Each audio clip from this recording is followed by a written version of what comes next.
Back on HQ with the NFL schedule released. Here are some notable revenge games. This according to our analysts. How about the Bucs and Patriots? One that we've spoken about. It's a Sunday night game in week 4. Bills, Chiefs, that's a good one because you have to imagine that these might be the last two standing in the AFC. That's week 5. Another Sunday night kickoff. Lions and Rams, you can call that the Matthew Stafford Bowl, week 7. And of course the Steelers and Browns from week 8. The tables are turning, B-Mac, with regards to the Browns and Steelers in that division. Welcome back to HQ and welcome back to our three wise men, Pete Prisco, Danny Cannell, Brian McFadden. Gentlemen, when the subject is revenge games, now that you've seen the schedule, which games fit that description best for you? We start with you, Pete.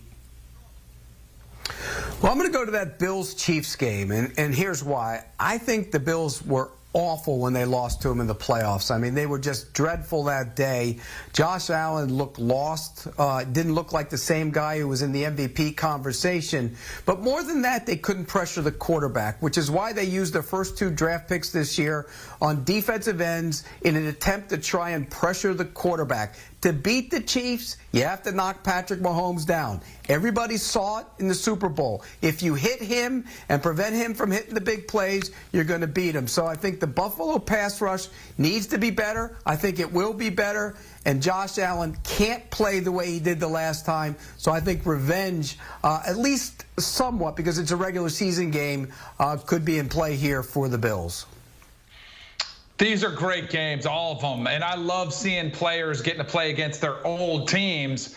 In fact, when you've got a game like the Rams and the Lions, you've got both quarterbacks facing their old teams. Now, either one of them could get their revenge. Matthew Stafford could get revenge from the years he was battered and bruised in Detroit and never was given much around him. Now he's got the talent. He's got the offensive mind with Sean McVay. He could unleash on the Detroit Lions. And Jared Goff, unfortunately, I don't know if he gets his revenge, but he has a massive opportunity to pull off an incredible upset and show the Rams, oh, really? You thought I wasn't good enough even though I brought you to a Super Bowl and we were so close to getting a Super Bowl and you traded me away? Well, I'll show you what you missed out on. So Jared Goff, even with less talent around him, has an opportunity to prove his worth and to show them they made a mistake by trading him. I do think Matthew Stafford gets the revenge, but either quarterback, whoever comes out on top, is going to have an incredible opportunity for it during that game.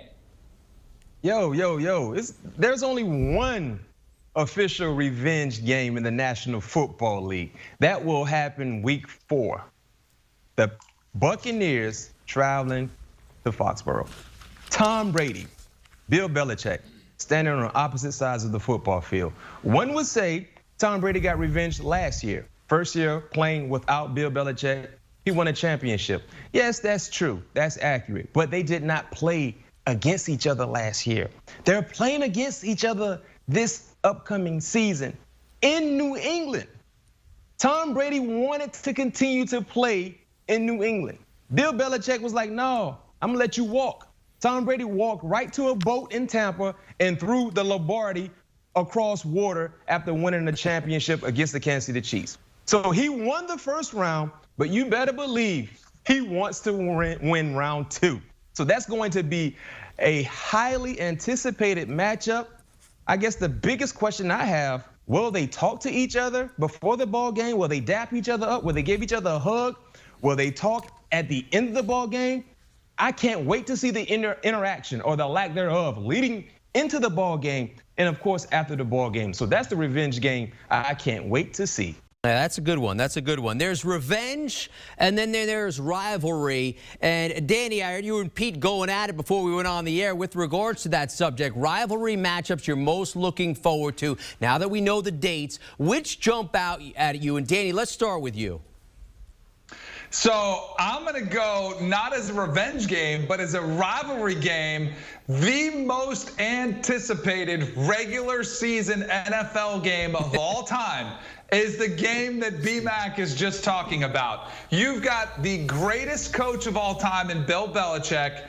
You've got the greatest quarterback of all time in Tom Brady, who were together for this super duo for 20 years.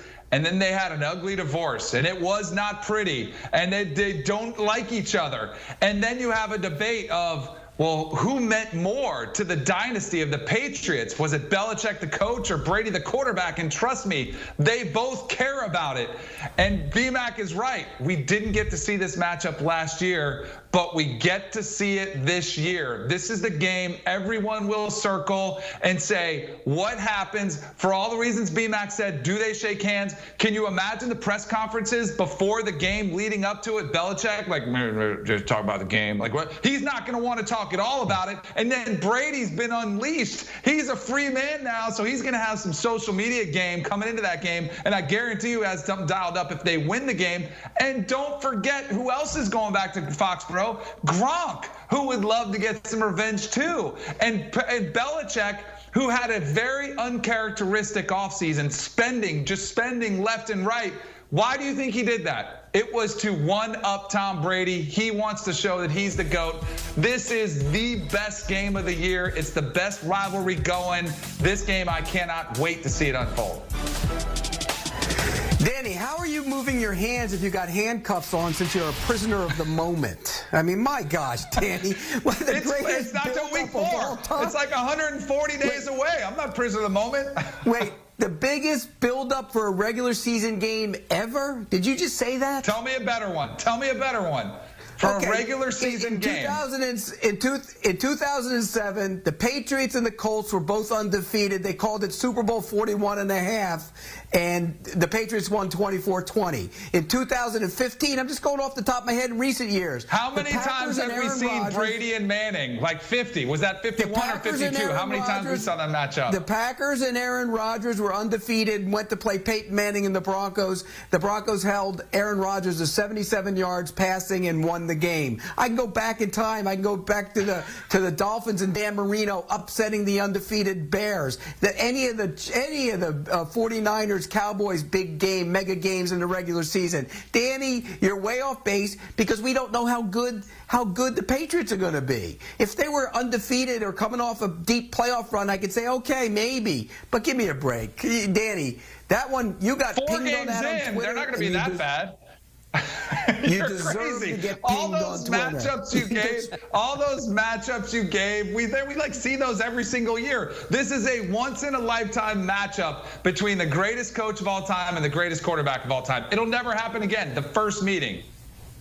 Danny, you're out of your mind with that one. By the way, my rivalry game to watch is the Steelers and the Browns. Dare I say it's a rivalry? Think about the history over the years. In the last 5 games, the Browns have won 3 of them. They won in the playoffs at Heinz Field, the first time they won there since 2003. They played twice this season. This will be a big proving ground for the Browns. Are you really taking over the division? If you're taking over the division, and a lot of us think they are, then you have to beat the Steelers at Heinz Field. Want a sports network that delivers everything that matters about the game? The highlights, the picks, the instant analysis. No yelling, no fake debates, no politics. Hit the subscribe button and never miss a moment.